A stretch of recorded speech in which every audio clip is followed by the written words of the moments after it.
Hai guys, hari ini saya kembali kedatangan tamu anak-anak muda Kami sekarang sudah ada di 500 kampus, ada di 140 daerah dan juga di 34 wilayah dan 7 hub luar negeri gitu. Makanya kita juga sekarang bagaimana tentang kita yang coba mempunyai misi tentang mewujudkan kembali cita-cita kemerdekaan. Bagaimana merdeka itu adalah tidak hanya sekedar kemudian merdeka dalam konteks identitas kebangsaan, tapi juga menjadi merdeka, bersatu, berdaulat, adil dan makmur. Kita sadar bahwa tugas kita lah sekarang ini membersihkan Islam dari berbagai tudingan. Merdeka! Merdeka!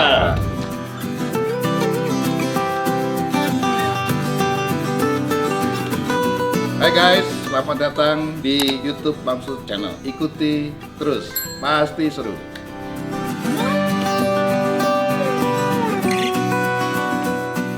Kami dari Kesatuan Aksi Mahasiswa Muslim Indonesia sedang melaksanakan musyawarah kerja nasional Kanda gitu. Jadi dari tanggal 18 sampai 23 kita sedang melaksanakan musyawarah Mukernas yang sebenarnya dari dulu sudah kita rencanakan, cuma karena ada pandemi akhirnya kemudian diundur-undur, akhirnya kita melakukannya hibrid gitu Kanda gitu. Jadi ada yang sebagian di daerah Jabodetabek dan juga yang di seluruh Indonesia juga itu via online gitu.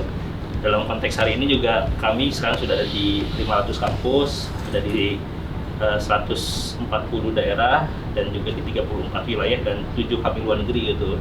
Jadi dari tahun 98 pasca Bang Fahri Hamzah itu mendeklarasikan kami ketika momentum reformasi dan 22 tahun menjalani, akhirnya ekspansinya sudah hampir di 500 kampus gitu. Jadi memang yang kita coba munculkan adalah bagaimana narasi kebangsaan sekarang gitu. Jadi bagaimana kami hari ini melihat dalam konteks generasi muda dan juga persiapan bonus demografi, kita melihat bagaimana ini adalah momentum terkait dengan bagaimana anak muda harus bisa mengkonsolidasikan dan menyiapkan potensi-potensi ke depannya gitu kan. Jadi dan yang kedua juga kita melihat bahwa kami hari ini punya gerakan namanya Jayakan Indonesia 2045.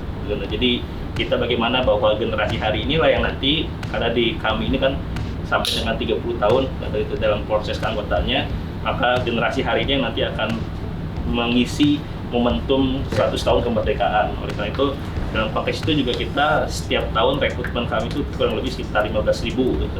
Jadi ini menjadi sebuah proses dalam hal kaitan dengan bagaimana kami menyiapkan generasi-generasi unggul gitu. Di samping kita juga melihat bagaimana bahwa potensi ini juga dalam konteks terkait dengan anak-anak muda yang kita lihat juga bagaimana ada terkait dengan radikalisme, lalu kemudian adanya juga kaitan dengan juga beberapa paham-paham yang akhirnya membuat kita juga semakin memanggil tentang bagaimana dengan nilai-nilai nasionalisme dan Pancasila sebagai istilahnya sebagai kemudian titik temu kebangsaan gitu semuanya. Makanya kita juga sekarang bagaimana tentang kita yang coba mempunyai misi tentang mewujudkan kembali cita-cita kemerdekaan. Bagaimana merdeka itu adalah tidak hanya sekedar kemudian merdeka dalam konteks identitas kebangsaan, tapi juga menjadi merdeka, bersatu, berdaulat, adil dan makmur gitu. Sehingga kita melihat bagaimana Pancasila harus menjadi sebuah titik temu bagi semua generasi sebagai konsensus bersama, agar kemudian bagaimana ke depan kita tidak lagi kemudian terkotak-kotak, tidak lagi kemudian munculkan isu-isu keagamaan, ras dan lainnya gitu. Dan maka kita juga berkomitmen untuk itu gitu. Di samping itu juga kita juga ingin tadi mengundang Kanda juga untuk penutupan di Mukernas sana gitu. Jadi sekarang kita peserta insya Allah ada sekitar 700 peserta yang kemudian berkumpul untuk sidang-sidang komisi internal eksternal. Saya webinar aja ya. Siap ya, Zoom bang gitu. Untuk kemudian ada sebuah arahan dari Kanda kaitan dengan bagaimana Indonesia masa depan gitu Kanda gitu. Nah itu mungkin kurang lebih Kanda kaitan dengan bagaimana kami dalam konteks hari ini gitu Kanda. Terima kasih Pak Ketua yang sudah memberikan kesempatan kepada kita untuk bisa bertemu. Seperti yang disampaikan memang Pak Ketua, memang gerakan kami yang sampai hari ini juga kita tetap konsisten untuk mengawal gerakan kebangsaan, terutama di kampus-kampus ya, yang dari mulai komisariat kemudian hingga di pusat. Dan memang juga rata-rata dari pengurus-pengurus pusat juga kita menurunkan gerakan-gerakan lokus-lokus kompetensi, sehingga sekarang juga mulai kita membangun kompetensi sesuai dengan bidangnya masing-masing. Artinya di banyak dari pengurus-pengurus kami itu yang memang dia ahli di bidang IT, kemudian pendidikan, ekonomi dan sebagainya. Kita itu himpun satu menjadi sebuah lokus untuk mengembangkan kompetensi masing-masing, sehingga peran-peran kita terhadap bangsa juga bisa lebih fokus dan sesuai dengan tupoksi yang kita miliki gitu. Itu sih Pak Ketua. Oke, yang lain Jimmy, Joni. Jimmy ya. Terima kasih kepada Bapak Ketua MPR, Bapak Bambang Susatyo, salah seorang inspirasi dari para aktivis-aktivis nih. Jadi kalau ditanya aktivis tuh rata-rata ya sebagian ya pengennya jadi kayak Pak Bamsud karena merintis aktivisme sampai dengan berperan aktif dalam tata negara kita sampai dengan hari ini konsisten di perjuangan rakyat. Saya sepakat dengan apa yang disampaikan oleh Ketua Umum tadi Pak. Jadi memang kita sedang menggodok dan menyiapkan bagaimana narasi kebangsaan kita untuk kemudian memformulasi gagasan-gagasan Pancasila, gagasan-gagasan kebangsaan kita agar lebih soft approachment, lebih bisa adaptable dengan anak-anak muda, dengan anak-anak milenial, dengan mahasiswa-mahasiswa yang segenerasi dengan kita. Sehingga kalau kita merujuk sebenarnya kemarin kita sedikit mengkaji data bahwa 2019 itu BIN mengeluarkan data 900 dari 1000 anak usia 17 sampai 24 tahun itu terpapar radikalisme. Nah, di sisi yang lain juga data yang lain dikeluarkan oleh Kemenak sekitar 52% pelajar kita itu setuju dengan negara khilafah. Nah ini kan sebenarnya yang kemudian menjadi isu strategis juga bagaimana kami yang mungkin sebagai salah satu wajah gerakan Islam bisa mengkomunikasikan ini gagasan kebangsaan dan Pancasila di tengah-tengah masyarakat dan khususnya anak muda sehingga Pancasila kembali hadir dengan sebuah dengan sebuah pendekatan yang lebih asik, lebih menggembirakan, lebih bisa diterima oleh anak-anak muda. Ali. Terima kasih Bang Bamsud yang telah menerima kita. Selain juga tadi aktivis dulu pernah juga jadi jurnalis kalau tidak salah Bang Bamsud. Mungkin kalau saya tidak banyak ingin menyampaikan, cuman ingin menambahi saja terkait dengan ini. Kebetulan saya juga di Humas Bang, di Humas PP kami di pusat. Memang sekarang salah satu kerisauan kita itu adalah bagaimana mahasiswa-mahasiswa khususnya pemuda-pemuda ini bijak menggunakan media sosial. Nah, kita di Humas ini ingin mengadakan program yang itu artinya membuat sebuah pelatihan yang itu nanti banyak mengajarkan kepada masyarakat dan juga khususnya pemuda agar menggunakan media sosial itu juga lebih bagus, lebih bijak dan juga harus terpercaya sumber-sumbernya. Karena memang seperti yang disampaikan oleh Tung Jimmy tadi bahwa radikalisme dan yang disampaikan oleh Tung Susanto tadi adalah karena memang selama ini kaitan dengan media itu kurang gitu. Orang tidak tahu mana yang bagus, mana yang tidak bagus, gitu. Mana yang valid, mana yang hoax gitu. Nah ini kemudian kita dorong nanti bagaimana adanya pelatihan-pelatihan ke media yang itu dapat memberikan kontribusi ke pemuda dan mahasiswa agar mereka terarah dalam menggunakan media sosial. Mungkin itu, Bang. Baik, terima kasih kepada Ketua Umum Pak Susanto dan teman-teman. Itu yang pertama saya berikan apresiasi yang luar biasa kepada adik-adik semua bahwa kita sadar bahwa tugas kita lah sekarang ini membersihkan Islam dari berbagai tudingan. Islam itu adalah agama yang ramah, agama yang tidak pernah mempertahankan hak-hak orang lain. Intinya Islam ramah dan toleran. Itu yang jadi tugas kita bangun. Jangan sampai selalu kita kait-kaitan dengan hal-hal yang radikalisme, hal lain lah yang sifatnya kekerasan. Apa yang sudah dilakukan oleh teman-teman di kami, adik-adik semua, saya kira suatu dukungan dari semua pihak, terutama dari kami di sini dia. Insya Allah saya nanti hadir dalam acara Bukernas, acara jarak jauh, Zoom. Sampaikan aja waktunya, kapan, temanya apa, nanti saya akan sampaikan beberapa hal kami.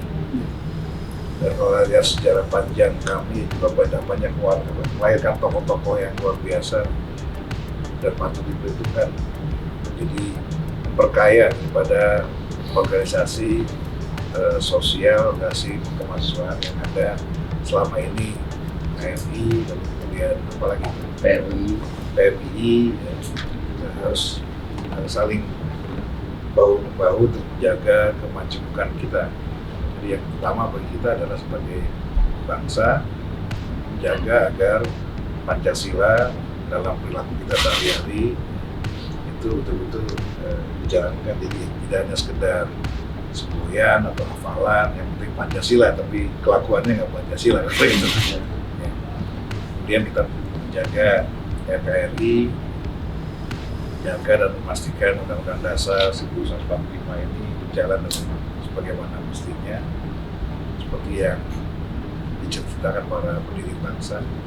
Yang terakhir ya, tugas kita menjaga pluralisme, menjaga Bhinneka Tunggal Ika, agar tidak dikoyak-koyak sebagai tindakan-tindakan yang misalkan memang berbagai survei penelitian sejak Pancasila tidak lagi diajarkan di semua orang. Itu memang mengkhawatirkan.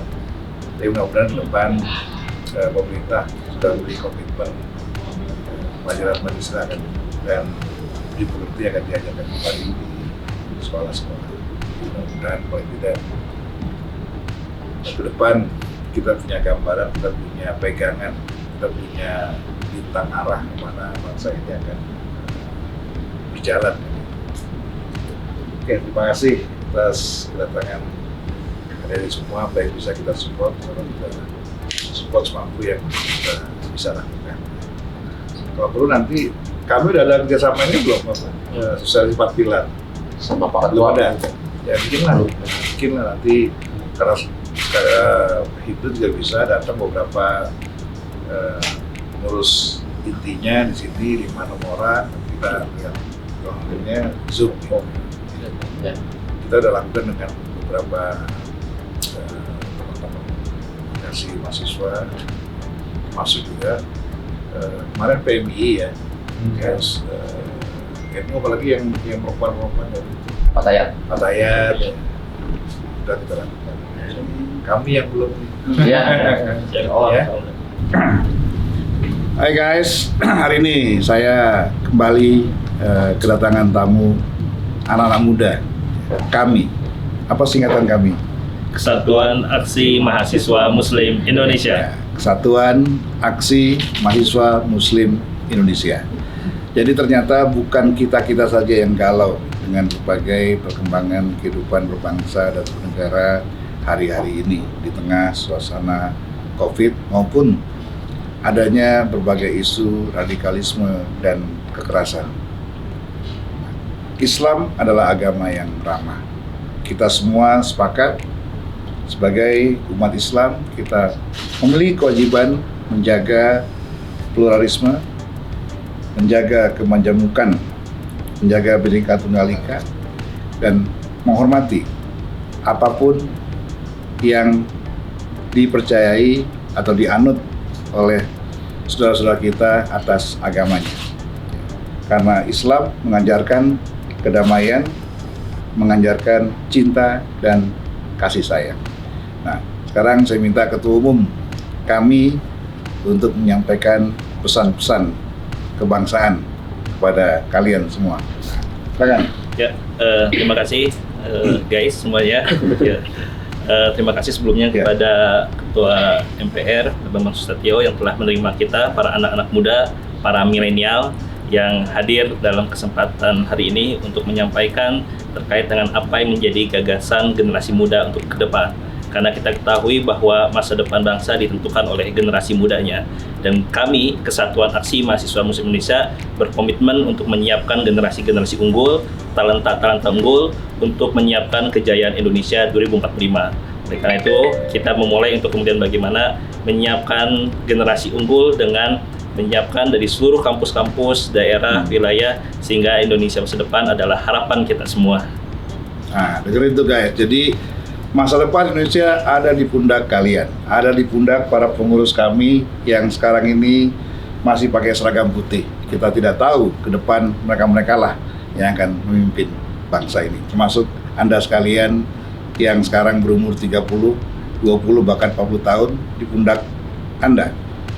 Di pundak saudara-saudara, masa depan Indonesia dipertaruhkan. Anda harus bawa 270 juta rakyat Indonesia ke gerbang kesejahteraan dan menjaga jangan sampai ada satu pulau pun dari 17.500 pulau yang terrebut oleh asing. Merdeka! Merdeka! Ya, terima kasih ya. Siap.